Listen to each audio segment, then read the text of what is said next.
Нұр-Сұлтандағы ақылы көлік тұрағы мәселесі халықтың пайдасына шешілді. Енді ел орталықтар Нұржол бульварындағы автотұрақ үшін ғана ақы төлейді. Ал өзге көшелердегі үшін төлем жасаудың қажеті жоқ.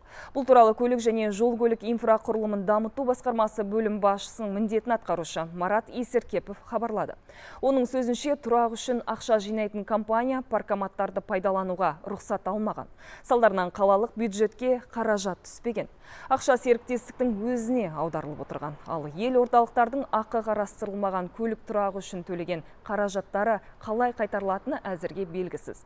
Елорда әкімдігі мемлекеттік кірістер департаментінің шешімін күтіп отыр.